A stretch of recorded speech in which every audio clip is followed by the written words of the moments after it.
Today on the Christian Nerds Unite podcast, I talk with Lynn Yulee, writer of the Nightcrawler episode of X-Men the Animated Series, and how being a believer made that episode possible. And we'll get to all of that right after this. 2022 is flying by so fast, and I just reviewed my goals for the year. It's not too late to set some effective goals for 2022 for yourself. And the Goal Process 101 ebook helps you do just that. With a straightforward process and practical exercises, you'll be guided to set the right goals for you and set out a plan to achieve them. Get your copy of the Goal Process 101 ebook by going to goalprocess101.com. Use CNU2022 at checkout to save 10%. Now, back to the show.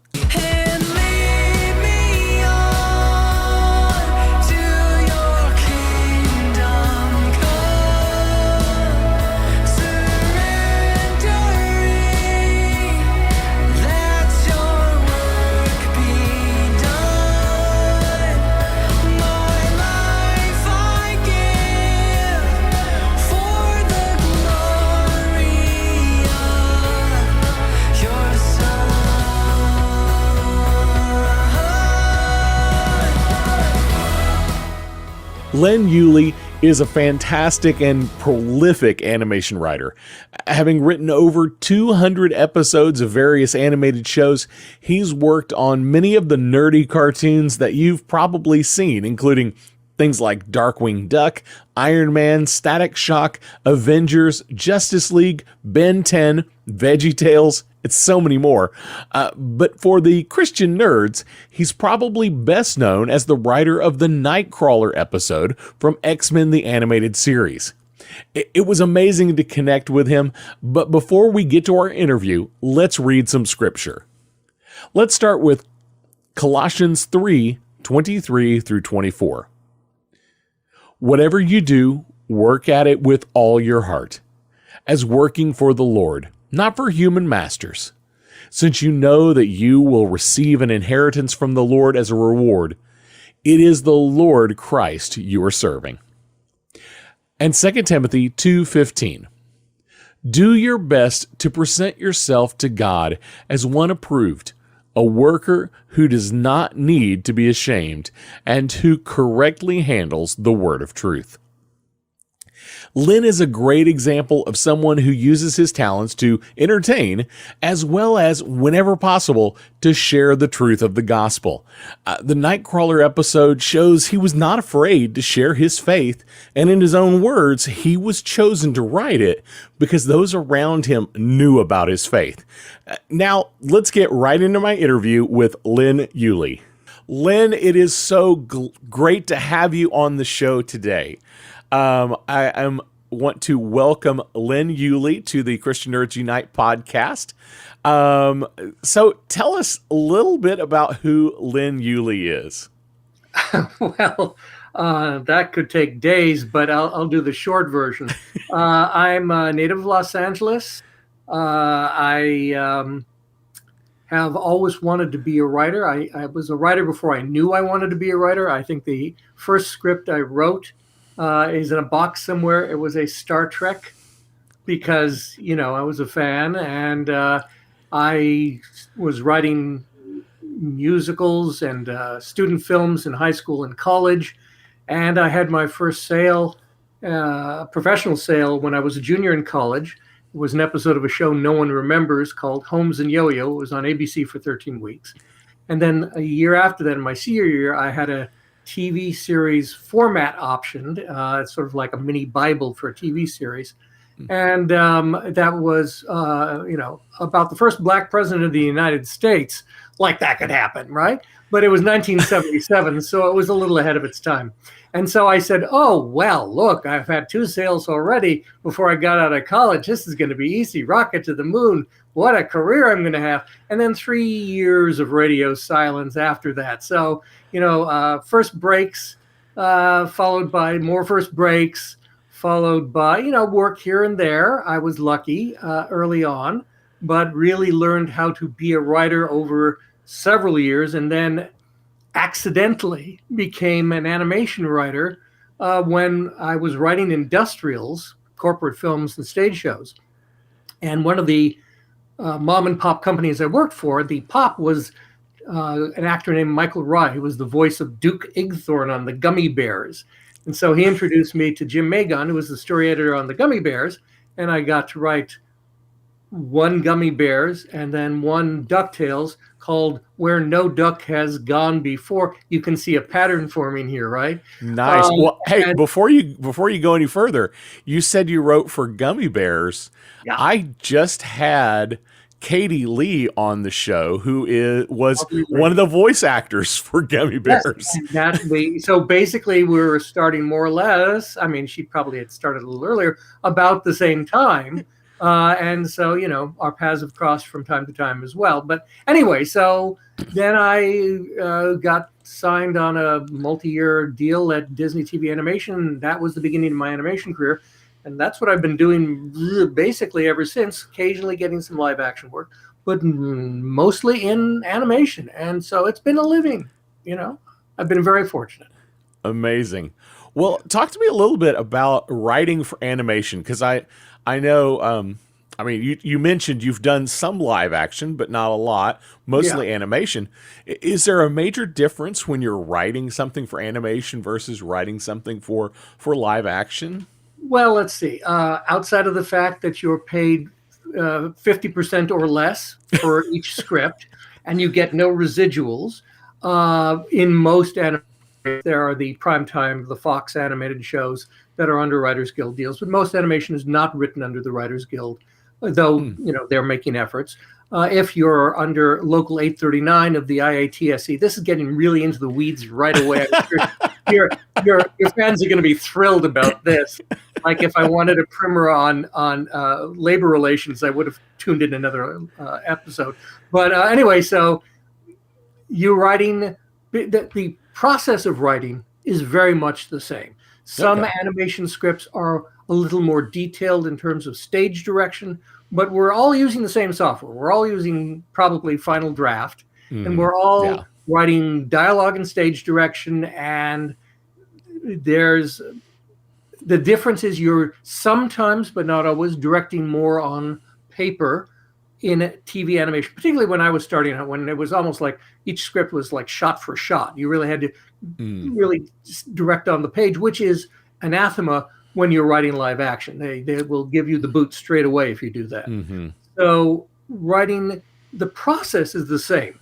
Breaking stories is the same. Yes, you're writing for a talking duck or a person in long underwear, but quite frankly, writing for people in long underwear is $1 billion business for a lot of the studios. So, it's a matter of animation often is the test bed, the proving ground for these giant franchises. I mean, as we've discussed off camera, I've written for most of these superheroes. I wrote on the X-Men series, and I wrote on lots of DC stuff. All of it is writing for these same characters, but they are separate sort of parallel worlds when it comes to writing the cartoon version and then the live action stuff. There's very little crossover in terms of the creative personnel, but that's an issue for another day. Anyway, so I'm not sure I answered your question. That's I think you did well. Now you actually just mentioned the X-Men.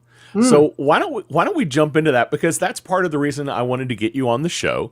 For those who are not familiar with Lynn's name, Lynn was the writer for the X-Men animated series episode called Nightcrawler, which a lot of my Christian nerd fans will be familiar with that episode. If they've never seen any other X-Men animated series episode, they've probably at least heard about this one with the things that happened with Nightcrawler and with Wolverine in that episode. Right. So tell us a little bit about this story. First, how did you get on writing for the X-Men animated series? Because you wrote a couple of episodes. Was this the first one? No. Or was that one of the later ones? Yeah. Well, I have to sort of roll back a bit. As I Okay. said, I was on staff at Walt Disney TV Animation for 5.5 years. And one of the other writers that I knew there and became friends with, good friends with, is Eric Lewald, who was the showrunner on X-Men. And he left Disney before I did, some years before I did. And when I ended my time at Disney TV Animation, fortunately, Eric had already been running the X-Men animated series. He was sort of the writing showrunner. And then there's Larry Houston, who was the director producer. So Eric was responsible for all of the scripts and sort of designing that approach to that world. And so at the end of their third season, after I'd left Disney, Eric gave me an opportunity to write my first episode, which was called Cold Comfort. And Cold Comfort was the introduction to a character called Iceman, Bobby Drake. And that was a great episode for fans because it introduced a lot of other characters. We saw a flashback of the X-Men in their early sort of weird jumpsuity bits. And there was also X-Force. And it was a fanboy field day on that episode. And that was a great deal of fun. And a lot of that is because Larry Houston is this encyclopedia of Marvel details. So, he said, well, we need to have this guy and that guy. And Eric and I worked together, and that's the script I wrote. Anyway, so then in what was their fourth season, I think it was the first episode of the fourth season. That's what it's listed as on Disney Plus. Right. And so I got a chance to write Nightcrawler. And so this will get into some of the stuff that's germane for your audience. But I had been going through a discernment process in terms of religion. We can sort of get into why that happened. But Eric knew that it was good casting. He knew that this was a topic that was interesting to me. This is the thing. I want to really be very clear to you and to your listeners. I am no religious expert by any stretch.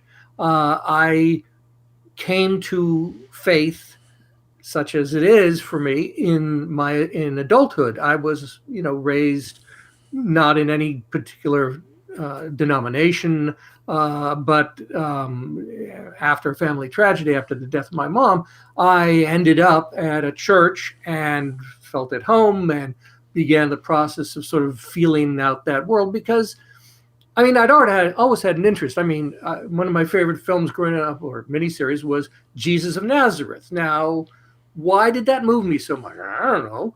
But stuff like that always sort of piqued my interest. Anyway, so there I was, sort of finding my feet in a church, and Eric knew that, so he knew I could sling the lingo sufficiently. So, and so I became. Eric was extremely good at casting a particular writer for a particular topic, and so he said, "Okay, there's this character that we want to use in the series." And he knew that he gave me the opportunity to write about Nightcrawler. And I did some digging on the character and his appearances in the comic books. And then it was an interesting process because initially we were very timid. We did your basic X-Men adventure story. And there was Nazi machine guns and snowmobiles and all kinds of dumb stuff. But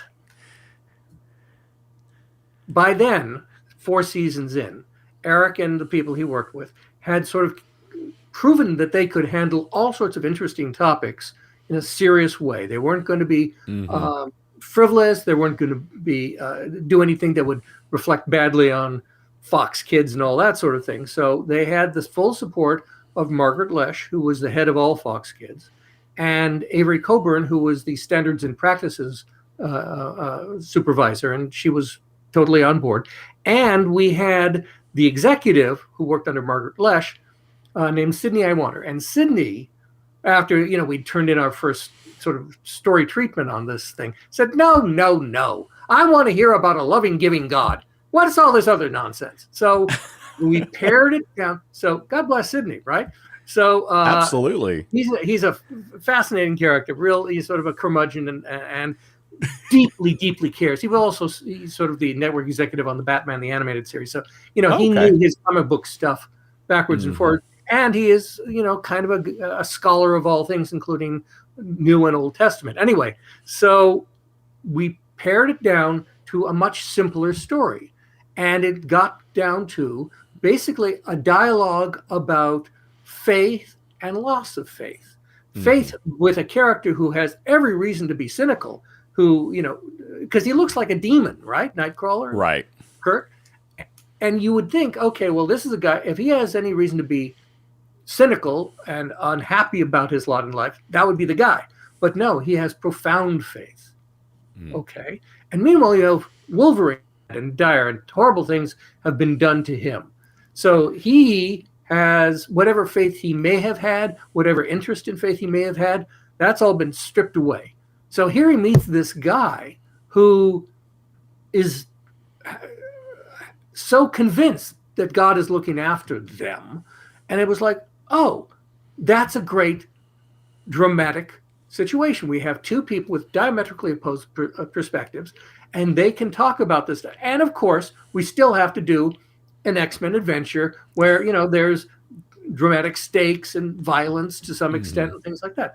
So it was a wonderful opportunity. And yeah, a lot of people still remember this episode fondly. It was probably the first mainstream cartoon to deal with issues of faith. Yes, there had been Davy and Goliath and all the other stuff that may have come before. And then later, there was... Things that were explicitly Christian. Yeah, I wrote for Veggie Tales. I wrote 12 episodes for a story editor named Sean Roach on a show called Superbook. Here's the teacup to prove it. And I worked on a British series called Friends and Heroes that was created by a Methodist minister back over in Britain. That was a cool show because they flew us over for story meetings in London several times. So, nice. That was a non-repeating phenomenon, but fondly remembered. And like I said, I wrote on Veggie Tales in various iterations. So I've had this weird, first one was something called Adventures from the Book of Virtues. That was a long time ago. I did a couple, 3 of those. So I've had this weird parallel career when I've been working on, DuckTales and Tailspin and, Ben 10 and all sorts of other. I did 2 American Tail home sequels, and so I was writing for a Jewish mouse. So that I cover all the bases. I wrote on a series that we never saw here in the U.S. called The 99, which was a superhero show, but created by a gentleman in the Middle East. Anyway, it's just I've been able to work on a lot of interesting shows. A lot of them, the secular shows, Static Shock, I mentioned Ben 10, wonderful experiences. But there's this, parallel thing where I've done some of these shows that you and your listeners enjoy sometimes, I hope. Definitely. So you kind of went into it a little bit, the story of this particular X-Men episode. Right. So this was... Somebody else had already kind of started, we want to use this character. Yes. And was it their intention all along to bring out this? It sounds like one of the producers was more on the line of, I want to tell more of the religious story there. Well, because you said their initial pitch was turned down. Because, it wasn't, it was so like, we didn't know how far we could go. Eric is an academic, a student of history and literature and things like that. Really smart guy, the showrunner of this, Eric Lewald. And, but we'd all read enough about all of these characters that we were using because there were, source material provided by Marvel Comics. And so we were able to, we sort of honed in on what this show was about. And it was not, the notion of doing something like this was a little bit groundbreaking. And so we didn't know how far we could go. And then, the executive from Fox Kids said, go further. And the standards and practices woman, Avery Coburn, she agreed. And she said, I trust you, to Eric. And I'm just a freelancer. I'm coming in and doing one-offs. I'm not on staff. There was no staff really on the X-Men series. So Eric was, moving all these chess pieces to get all of these episodes made. I don't know what they did, 78 or something like that. So it's each episode had to have its own sort of internal logic and also be part of the greater arc. And the third episode I did was called Bloodlines, and that was about Nightcrawler again. And that was an exploration of his relationship with the mother he didn't know he had, who was Mystique, who's one of the big villains of that world. And, we got into why she was so profoundly dysfunctional. Again, the worst kind of villain in the world is the one who says, "Moo ha ha, I shall take over the world." Who cares? But you understand why Mystique is the way she is, and she's a horrible person.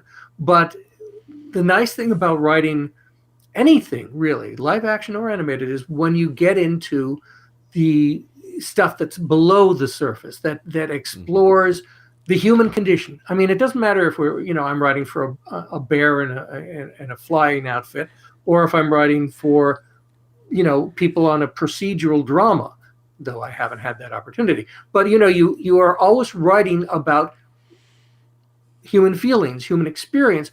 Otherwise, nobody's going to care. It doesn't matter what the visuals are. If they're all wonderful and exciting and things are exploding, nobody gives a darn if it's not about something that touches you. And in the case of the work I've done on X-Men, with talking about an unresolved father-son dynamic with Bobby Drake and Professor X, or the religious dynamic debate between Wolverine and a Nightcrawler, or the unresolved, unhappy childhood of Nightcrawler and why he was seeking out his mother and then forgave her for what she did. Those are all important things. I've been very fortunate to work for a lot of story editors, showrunners, who have given me a chance to do stuff that's about more than everybody after the treasure, and that there's a place for that. I love those romps too. They're fun to write. But, working for Alan Burnett on Static Shock, got a chance to write. I did an episode about a character who was homeless and mentally ill, and so you could delve into that a little. And it happened to be a holiday-themed episode, so that all got tied in together. Alan and the great Dwayne McDuffie, for whom I later worked on Ben 10, they wrote an episode about gun violence. A kid brings a gun to school. They won a Humanitas Award for that. Once in a while, cartoons actually can have and really move people. And when you rolling back now, sorry, I've digressed, but going back to Nightcrawler, when we were going to conventions, I would go there with Eric and his wife Julia, who was also a writer on the X-Men series, and Larry Houston, who was the producer-director of the series. We would have these panels, and people would come up and they would say to us how much the show meant to them. One guy came up and it was really extraordinary. It was like one of the last San Diego Comic-Cons we attended. This guy who came up there, he looked like Jack Black dressed as Wolverine. Really, stocky guy, sort of done up with the lumberjack clothes, and he had the blades and the whole thing. And he told us it was so powerful for us because he said, I had a rough childhood, but I came to I stuck around, he said, because I wanted to see what the next episode was of X-Men. Okay. We just think we're writing a show and we're entertaining people, but it becomes really important to folks. And there have been people who've come up to me about the Nightcrawler episode and said, this gave me a chance to discuss something with my dad that I couldn't talk about before. One guy said he became an evangelical person somewhat because of this episode. And I'm saying, whoa, not my job. Hold on. But nevertheless, it's humbling. It makes you sort of like say, wow, what we do is not just filling the space between the commercials. It has meaning for people, and that's an extraordinary feeling. I mean, we also like residuals, but that's another topic that we've discussed previously. But anyway, it is really nice that people like what we do, and I've been very fortunate. I've been able to do this for several decades now, and one of the examples of a show that people remember fondly is the X-Men series and this particular episode of Nightcrawler. Anyway, I've rambled on too long. You probably have another question to ask. Well, let's dive into this idea a little bit. You've talked about, you've dealt with some pretty heavy subjects on what most people would consider a kids show. Right. When you're writing something like that, are you thinking, I want to write this for kids, or or do you think that overall children are actually more prepared to talk about these subjects than some people think they are? Or do you think it's more of a, the audience is broader than, I just want to write what is meaningful to me, and I'm going to put it on the page, and I'm going to put it out there, and if it connects, it connects, and if it doesn't, it doesn't. How does that work? All of that. All of that. Here's the thing. The dirty little secret is we always write to entertain ourselves. Anybody that does any creative endeavor, you're doing it.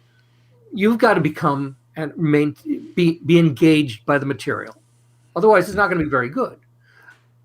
Getting a chance to write any story that's put out in a mass medium, it's the responsibility is to be entertaining, and if you get to be thought-provoking, and you get to write stuff that will keep the parents entertained as well as the kids, because let's face it, there's there are people who just plant their kids in front of the TV as a babysitter, but you're also hopeful that the parents and the kids are watching together, and if the parents want to stick with it, we've slept through, when our daughter was young, we slept through a lot of Pokemon stuff, but not knocking it. I wish I had a piece of the action, let me tell you.